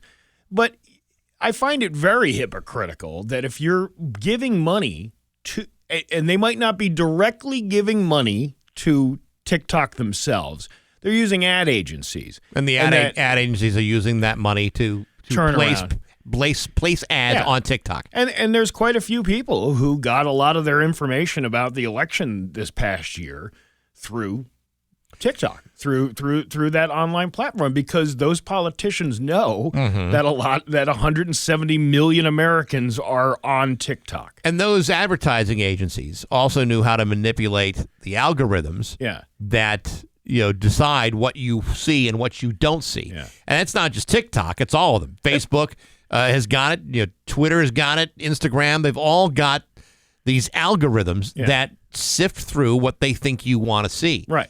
Which isn't really fair when it comes to political information and all that. Now, apparently, Meta has now lifted some speech restrictions. But you know what? I mean, basically, what this is going to wind up doing is somebody, and whether it's Zuckerberg or Elon Musk or whoever it may be, someone is going to come up with something that will mirror TikTok, if not beat it. I get that. I understand that portion of it. But in 293-1021, if you want to chime in on this conversation, because I think the idea is that, there's a lot of these influencers out there that make money. It's part of our economy. There are people who are making money off of selling you things, whether it be through a TikTok shop or maybe they're selling their own merchandise through their own brand of what you're doing. And I know that one of the arguments is, well, it's just a bunch of losers. A bunch of losers raking in a couple $1,000 a week. Right, but those people rely on that income, and if you were to make this thing go dark, then there's a lot of people out there that would lose their income. And I know there's another argument out there. Well, you should get a real job. Unfortunately, a lot of these people already have jobs, and this is how they're supplementing their income. We've seen the cost of things rise in the last. There's also 7,000 people in the United States that work for Twitter. So now you're talking about 7,000. I mean, you work for TikTok. Now you're talking about 7,000 people out of work too. Yeah. So on top of all of the financial implications for people who are using it as a business tool, now you've got an employment situation. That's the other part of it too. You have to think of the implications of small businesses who couldn't make money during the pandemic, and that was their sole source of income because they build up a brand and they're showing different videos, and that draws people in, and that's how they're making supplemental income. If you shut that down, now you're talking about laying people off like almost immediately overnight. And we have some calls here coming through. Let's see. Rock 102. Good morning. Who's this? This is Scott. What do you say, Scott? Hey, good morning. Hey, I wanted to chime in on the whole TikTok thing. Yeah, go ahead, man. What do you think?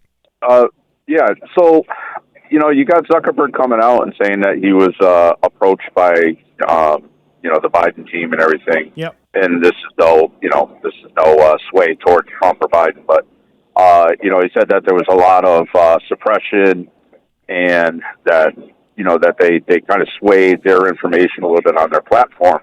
But then and that's somebody that's the company is part of the United States. Like it's operated here, owned by Americans. But on the TikTok site, they seem to have less misinformation, so to speak, because they weren't controlled by our government. So I think it could be very dangerous if all of our media companies are owned by American entities, because they seem to be able to be influenced by our politicians. There's an inherent hypocrisy in this whole thing because, politicians, businesses, advertisers, business owners, and regular people all use social media as a tool. And it's interesting to me how one that is not under American control, and I'm not even talking about governmental control, not under American control is a problem. But yet your Amazon, your Google, your YouTube, and all the others are track your information. Listen to your smart speakers are listening to you because they're waiting for your commands. All these things we're cool with, but if a foreign country is not is involved, all of a sudden that's a problem. But all this other stuff isn't. To me, it's hypocrisy. Yeah, I agree with you. It's it boils down to your own common sense when you're watching these apps.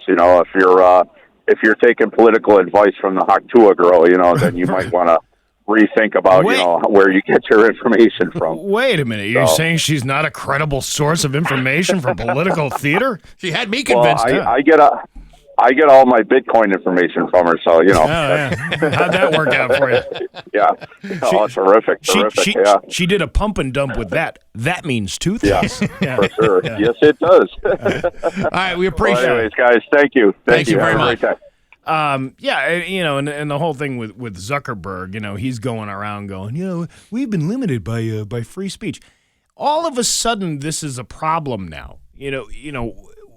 Why was he not crying this back in the time where he was being asked if he? And I don't not believe him. I'm sure I believe him, but there are a lot of people saying, well, why didn't you fight that when Biden was asking for you? You know what? Even Zuckerberg isn't bigger than the United States government. Well, he himself has been accused several times of releasing our information to China, to Cambridge Analytica. That was a whole big thing back in 2015, where they sold our information. They sold your information if you were on that platform. And there was no repercussions of that. And to me, if you're talking about Chinese spies or other countries trying to influence things, that to me should have been a punishable thing, at least. Part of what I worry about, and it's not about TikTok, but it's about future decisions at the Supreme Court. How much does the Supreme Court really understand what all this is? It's all new technology. It's all algorithms. It's all mathematics. It's all schematics.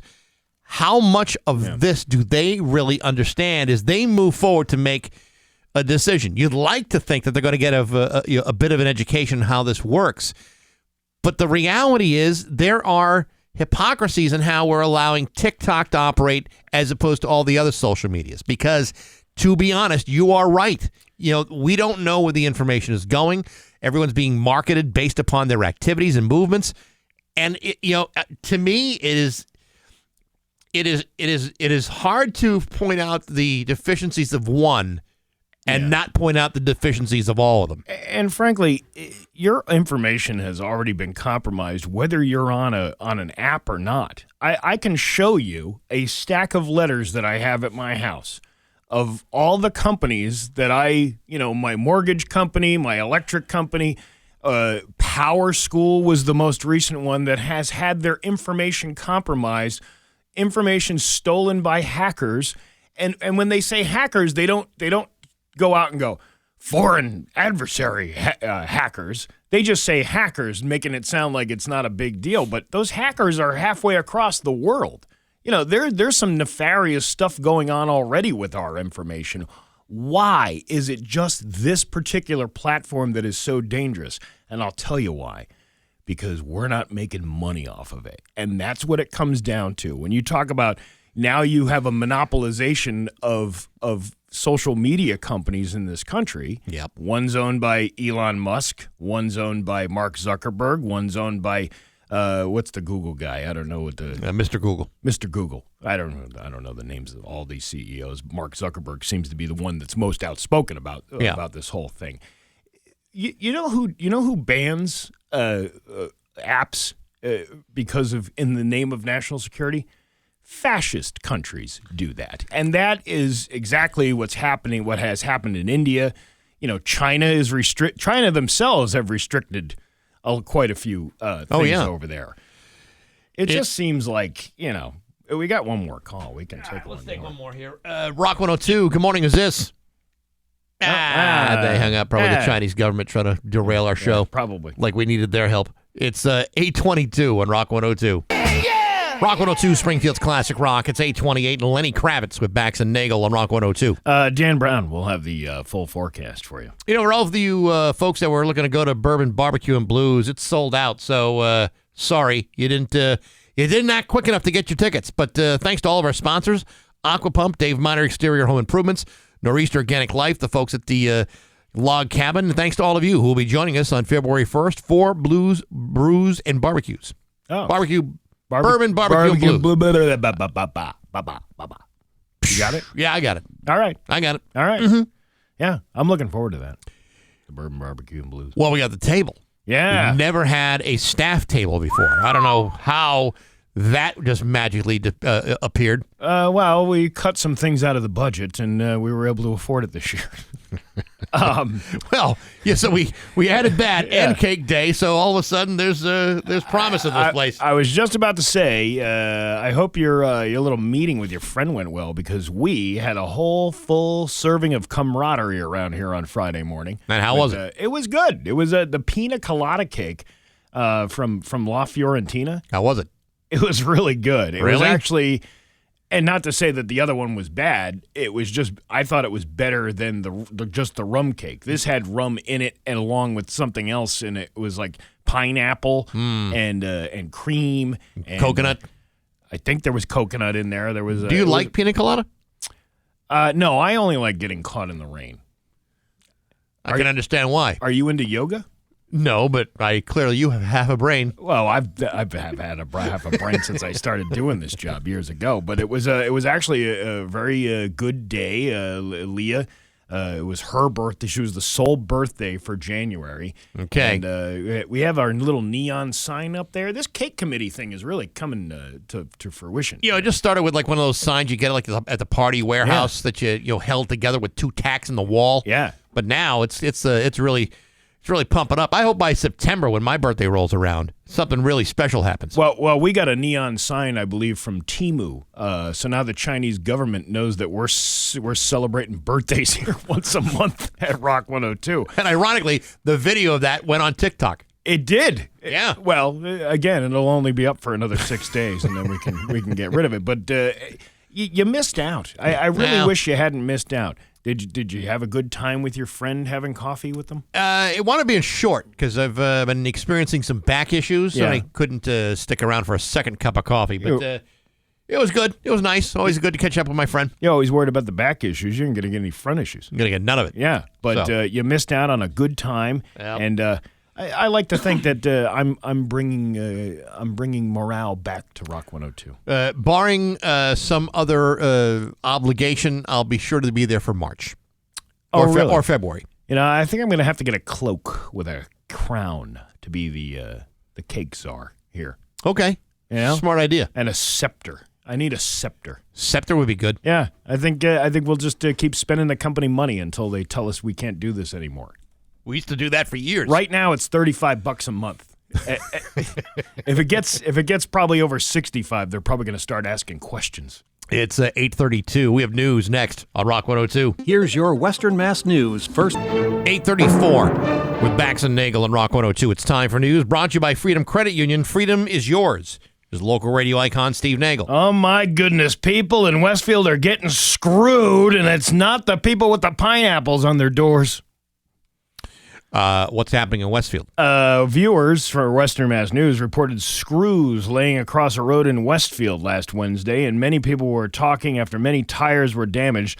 Western Mass News spoke with one family who was directly affected. I honestly can't fathom how it happened the first time with so many people, Westford resident Sarah Poulet emphasized. Joe and Sarah Poulet were taking their son to school Wednesday morning when they began to hear something unusual from the bottom of the car. We were coming down the hill. It was almost immediately after we were on that route that you hear conk, conk, conk every time the wheels hit. The culprit laid on top of the hill on Pachasik Street in Westfield. Dozens of screws lodged in one of the front tires on the couple's car. It wasn't until they arrived back home that they saw the cause behind all that noise. It was like 30 on the passenger side front tire, and it was crazy, Joe said. Work had to stop, and, that was ultimately the priority for the day, is to get the damn tire fixed, So that's why you were getting screwed in Westfield. Yeah, usually you get screwed in Westfield. It was from that massage parlor that closed up a few months ago, but now it's in the streets. The Poulets weren't the only ones affected by this. Another Westfield resident was driving near Pachasik and Montgomery streets later that day when the same thing happened to his tire.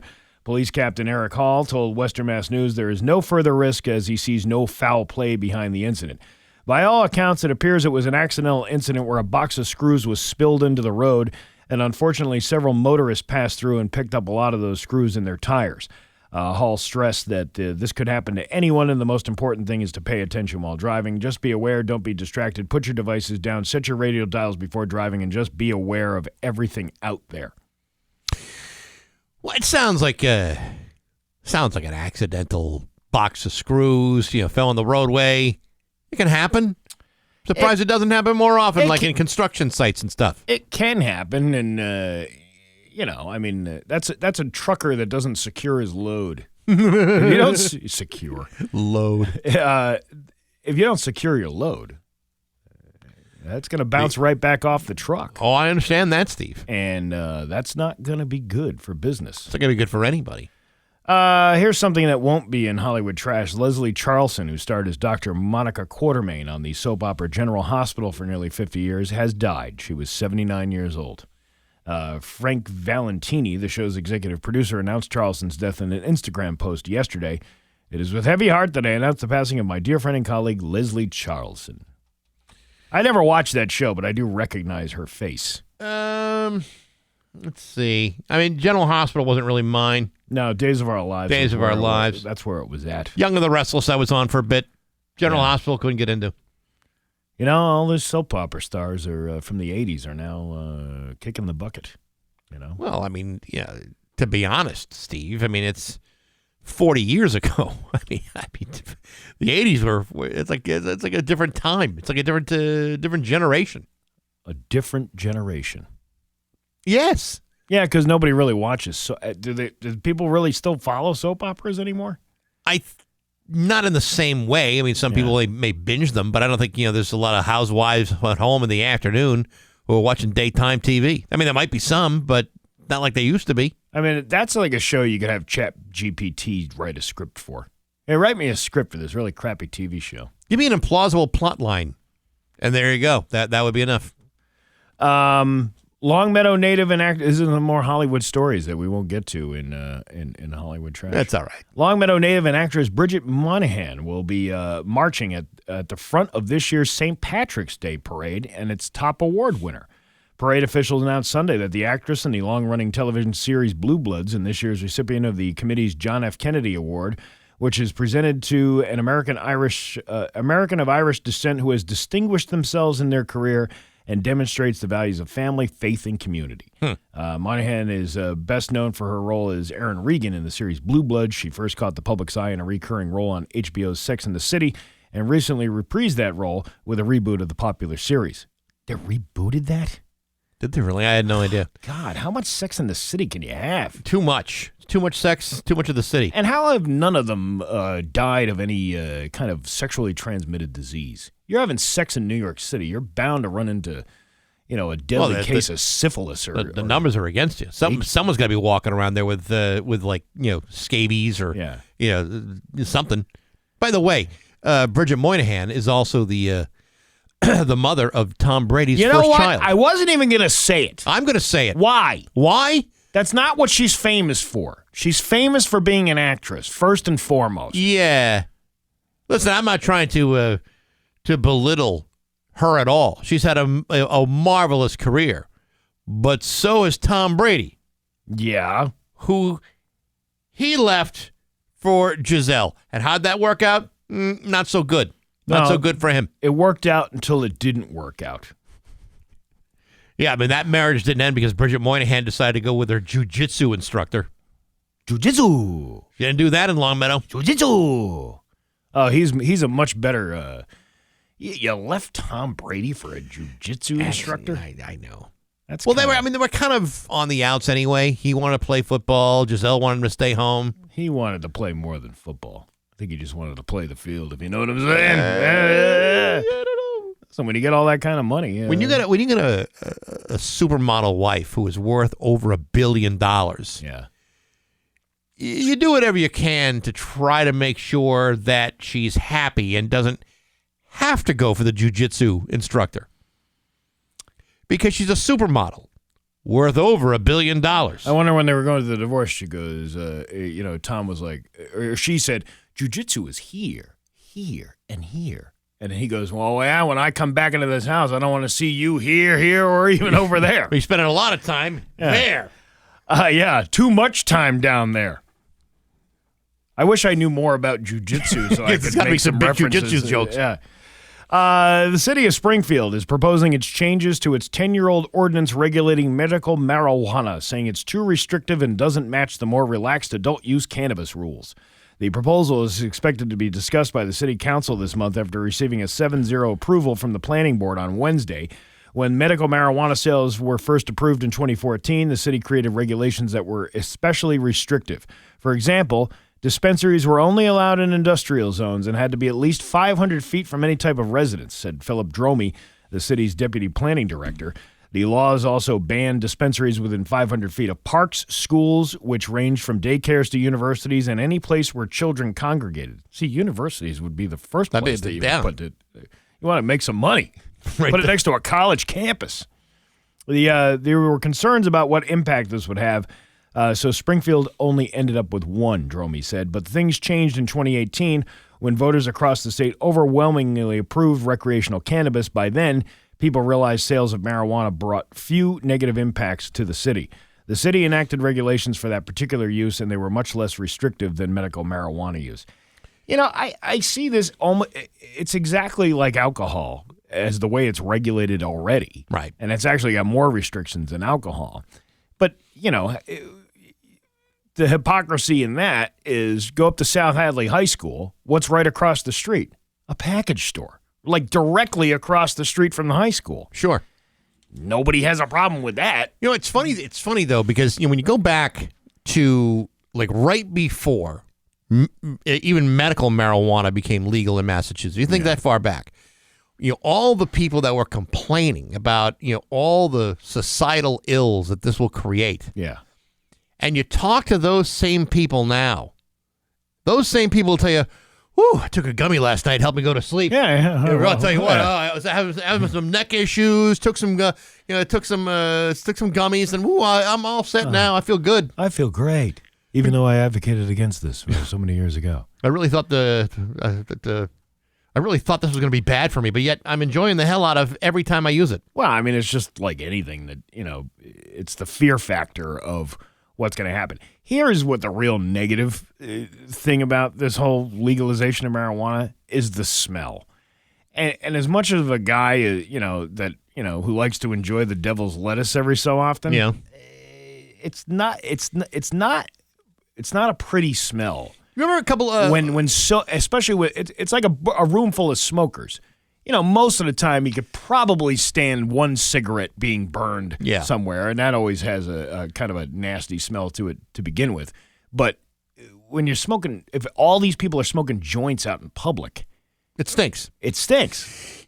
Remember, I don't know, we were talking about this like a week ago or a few years ago. I don't even remember, but my dog many years ago, Hank, loved chewing on a bully stick. Yeah, and we talked about it. It is a dehydrated, petrified bull's penis. And he used to love ripping into those things. He loved it. He couldn't get enough of it. And once it has been introduced to the slobber of a dog, it smells like you wouldn't believe. Yeah. It smells like a dehydrated penis. But then have you had a lot of experience with dehydrated penises that you recognize that smell? No, you kind of have to use... You kind of have to use your imagination to imagine what that would smell like. Well, it smells like bull balls. Right. Yeah. Anyway, someone magically discovered how to make one that was unscented. Like they were able to eliminate the smell. So you wonder if you could take the same kind of technology that eliminates the smell of a petrified bull's penis and could apply that to the marijuana industry. So you could smoke joints all day or do bong hits on the like in the park, and no one will smell anything. But I think that is smells like potpourri, right? But for the person smoking it, it's not a bad smell to them. No, but to everybody else around you, and again, even a guy like myself who enjoys doing it, it's not a good smell, and it's a wafting smell. If you ever walk through, say, like Kohl's, and you go past the perfume department, it's not an overwhelming smell. But you can smell it. This is like the best smelling part of the store. That would be great if you found some way to add some, unoffensive but yet overpowering to the smell of marijuana scent that just eliminates it, so everyone can. So, like, the world could smell like French vanilla or, a light lavender. Kind of like the potpourri they invented for the bathrooms. Exactly what I'm talking about. If you can get the scent out of a petrified bull penis, you can get the scent out of marijuana. Petrified bull penis. What'll they think of next? Am I right? Who was the first guy that said, hey, you know what? We can make more money off this. Let's chop them off and sell them to dogs. Probably a farmer, a bull farmer. Yeah. He had one die, and all of a sudden, Rusty the dog comes up. Rusty, get that out of your mouth! And Rusty can't stop. And then the light bulb goes off above his head, going ding. Ooh, I know a way to make more money off this. Let's cut these off. I bet you if I can make these crunchy, the dog really like it. So he probably puts it in a dehumidifier, sets it up for a couple hours, pulls the thing out, and Rusty's having the time of his life with that now petrified, dried out bull penis. Think about that kiln smell when they're making them. Hey, you know what? That's the cost of doing business. Hey, it smells like bull penis in here. Oh, I got 20 of them in the oven right now. Exactly.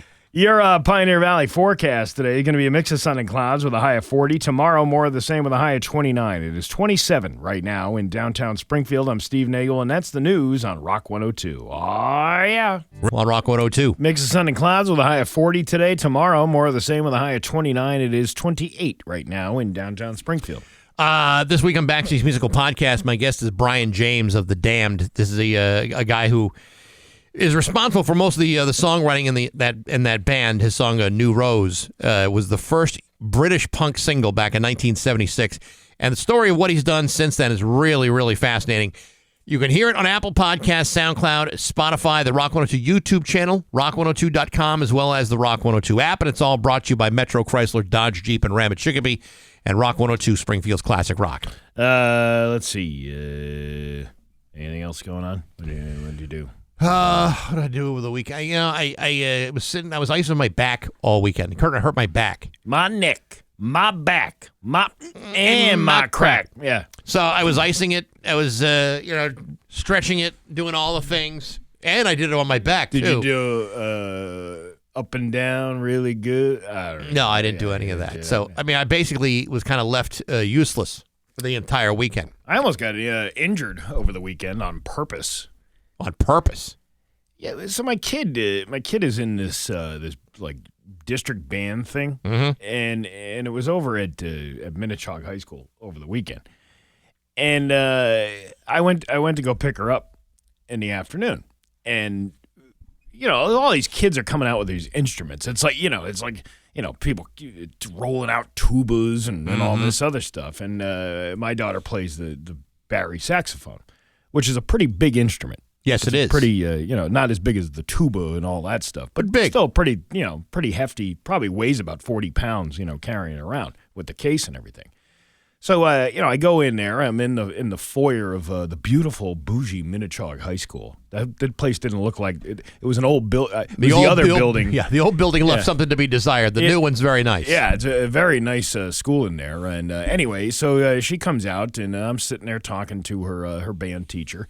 And we're standing there in the foyer, and my daughter has the saxophone down on the ground, and these two guys, adults, come pushing through this like piano, this big grand piano, through the foyer.